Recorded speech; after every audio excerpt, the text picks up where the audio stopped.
A Man Who Prays, A Man Who Betrays by L.T. Soul. Malik and Darius had grown up on the same cracked streets, the same corners where the summer heat made the asphalt ripple, and the elders sat outside telling stories of survival. They had eaten the same food, gone to the same schools, and been shaped by the same history. But somewhere in the long walk of manhood, their steps began to fall in different directions. Malik had always been restless, always quick to point out what was broken around him. He hated how some of their own people bickered, tore each other down, and never seemed to climb out of the struggle. His bitterness simmered just beneath his laugh, like a blade hidden under cloth. Darius was different, quieter. Where Malik cursed, Darius prayed. Where Malik mocked, Darius reflected. He had learned early that a man's spirit could not be mended by anger alone. It needed discipline, silence, and communion with God. One evening, after another spat in the neighborhood, two cousins arguing so loud the whole block heard it, Malik found himself pacing the steps outside Darius's place. "They don't respect each other," Malik spat, shaking his head. "It's always the same. Fighting, cussing, dragging each other down. I'm done with it, Darius. I'm done with them." Darius leaned against the rail, arms folded. "What are you saying, brother?" "I'm saying I'm tired. I'm going where people treat me better. There's a bar up on Pine where some of those white boys hang out. They listen, man. They don't laugh in my face when I talk about wanting better." Darius's eyes narrowed, not in anger, but in sorrow. "You think they listen because they respect you, or because you bash your own and it makes them feel right about their lies?" Malik shrugged. "Respect is respect. They buy me a beer, call me smart. That's more than I get here." Darius let the silence stretch, then spoke slowly. "Malik, approval from the wrong place is poison dressed like medicine. You can drink it, and it might soothe your pride for a while, but it will kill you in the end." Malik laughed, bitter and sharp. "And what do? Lock yourself up in that room praying? Talking to walls? How's that helping anybody?" "I talk to God," Darius replied, calm but firm. "And when I rise, I have strength no man can give or take. That is how I help." Malik waved his hand and walked off, muttering, "We'll see whose way works." That night, their paths split. Malik went toward the glow of neon signs and the clinking of beer glasses.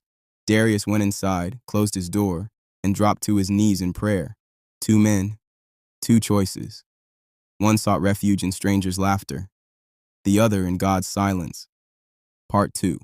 The bar on Pine always smelled of fried food and spilled beer. Neon signs buzzed in the windows, and the laughter inside was loud enough to spill into the street. Malik pushed open the door, the sound wrapping around him like a welcome.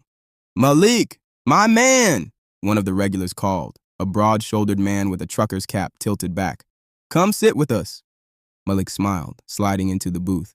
Already a cold glass was set in front of him, foam bubbling at the rim. "They treating you right today?" another asked, grinning. Malik smirked and shook his head. "Same as always. Can't get ahead with my own. Always dragging each other down." The men around him nodded, eager, their eyes gleaming. "See? We knew it," one said. "You're different, Malik. Smarter than the rest. Always said so." The beer was bitter but smooth going down. Malik felt his shoulders loosen as the men leaned closer, inviting him to speak. Their approval was warm, intoxicating, like light on a cold night. "You know what else?" Malik said, his voice lowering. "We've got these old traditions, ways we're supposed to carry ourselves. But nobody follows them anymore, just excuses to act wild." "I gave up on all that." Laughter erupted around the table. "Tell us more," one urged. "What kind of traditions?" Malik hesitated at first, but the drink pushed him forward. He began to share small stories, family sayings, community customs, the kind of things the elders used to guard as sacred. The men slapped the table, roaring at every detail, treating his culture like entertainment. For a moment, Malik basked in it. Their eyes were on him, their glasses raised to him.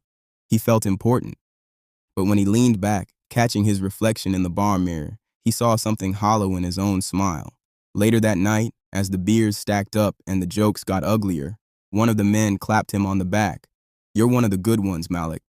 Not like the rest." The word stung, but Malik laughed anyway, because laughter was easier than silence. When he stumbled home, the neon glow still burned behind his eyes. Yet in the quiet of his room, he felt smaller than ever. The approval had been loud, but the emptiness afterward was louder.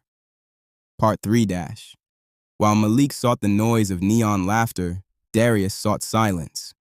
His room was small and plain, lit by a single lamp and the glow of a candle. A mat lay on the floor, worn by years of kneeling. When he closed the door, the world fell away. He lowered himself slowly, pressing his forehead to the mat. His breath steadied. His thoughts, sharp and restless at first, softened in rhythm with whispered prayer. Most High, he murmured, you see the battles I face. You see the wounds I do not speak. Do not let me fall into bitterness. Strengthen me where I am weak. Let my heart not betray my people, even when my people hurt me. The words settled in the air. He stayed still for a long while, listening inward, until peace washed over him like cool water. When Darius rose, his back was straighter. The problems of the block hadn't vanished, but his spirit no longer bent beneath them. The next day, he walked through the neighborhood. Children played with half-flat basketballs, their shouts echoing against brick walls. A group of teenagers sat on the corner, arguing loud about respect and slights that would mean nothing tomorrow. Darius approached slowly. Peace, young brothers. They glanced at him, some nodding, some rolling their eyes. Ain't no peace out here, one muttered. There can be, Darius said gently. He sat down on the curb beside them, not towering over but lowering himself to their level. I know it feels like you've got to prove yourself with anger, but anger burns out quick, and then you're left with ashes. One of the boys scoffed. Easy for you to say? You don't live what we live. Darius met his gaze. I live it every day. I bleed like you. I've been disrespected like you. But I don't hand my spirit over to it. I take it to prayer and I rise stronger. That's what you can do too. Silence stretched. Some shifted uncomfortably, but one boy whispered, How? By remembering who you are, Darius said, by speaking to the one who made you before you speak to the world. You don't need their approval. You were approved from the beginning. They didn't all listen, not right away. But one did. And the next day, another came by to ask Darius more. Soon he found himself gathering a small circle in the evenings, neighbors, young men, even a few women, where he led quiet prayers and spoke on patience, strength, and unity. It wasn't a church, not yet. It was simply community, stitched together by faith. Where Malik drank to forget, Darius prayed to remember. Where Malik tore down, Darius built up. And slowly, word began to spread that if you wanted wisdom, you went to Darius. Part 4. The bar had become Malik's second home. Night after night he returned, and each time the greetings grew louder, the beers colder, and the laughter sharper. Malik! Our guy! They shouted when he walked in, clapping him on the back. He grinned, half proud, half ashamed, but never turned away from the welcome. The more he came, the more he gave. He told stories of his family, their quarrels and flaws. He mocked old sayings from his grandmother, once sacred, now twisted into punchlines for the men's amusement. He laughed louder than all of them, forcing it until his throat ached. One night, after too many rounds, one of the men leaned close, reeking of whiskey. Come on, Malik, tell us the real dirt. What else do your people say behind closed doors? What secrets you got? Malik smirked, the alcohol tugging him forward. Secrets? Man, we got plenty, but they ain't secrets. It's just foolishness. Half the time we're so busy fighting each other, we don't see the real enemy. The table erupted with applause, as if he had spoken some profound truth. That's it, someone shouted. You said it better than any of us could. But later that night, when Malik stepped outside for air, he caught two of the men laughing without him. Got him talking again. You see the way he dishes on his own? Man, you don't even need to make the jokes. He does it for you. Malik froze. The laughter stung more than a slap. He turned back inside, forcing another smile, but the seed of humiliation had been planted. The descent didn't stop there. One weekend, they invited him to a cookout. He showed up eager, dressed in his best. But there, he wasn't the guest of honor. He was the entertainment. Malik, tell them that story you told us about your cousin, one man said, shoving a beer into his hand. Yeah, do the voice again, another added. Malik hesitated, but their eyes pressed him. He laughed nervously and obeyed, mimicking, exaggerating, mocking. The crowd howled. But when the laughter died down, a woman at the edge of the gathering whispered, not softly enough, "Sad, ain't it? Man don't see he's the joke." The words landed like stones in Malik's chest. He laughed again to hide the shame, but that night he walked home slower, each step heavy. Inside his apartment, the neon glow of the bar seemed miles away. He sat in the dark, staring at his hands. They trembled, not from alcohol, but from the hollow space where his dignity once lived. Yet even then, he told himself, at least they listen. At least they call me different. The lie was easier than facing the truth. Part 5. Darius had no sign above his door, no pulpit, no choir. What he had was presence. It began with small gestures, helping an elder carry her groceries, walking a boy home after dusk, listening without judgment when tempers flared on the corner. He did not preach from a distance. He entered into the noise of the block with calm so steady it seemed to bend the air around him. He rose each morning before the sun, sitting cross-legged on the floor of his room. A single candle burned, and his breath slowed until they matched the rhythm of his heart. Thoughts came, frustrations, worries, anger, but he did not chase them.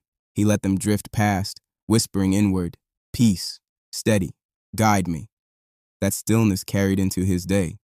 When men argued over dice games, Darius stepped between them, not with shouts, but with silence that unsettled their rage. He would look one man in the eye and say softly, "Is this the choice you want? To be remembered for this moment of heat?" Then turn to the other. "What does it cost you to walk away stronger?" Most times it worked, not because he forced them, but because his calm reminded them of their own. Children began to follow him, not out of duty, but out of curiosity. They trailed him when he walked, asking questions.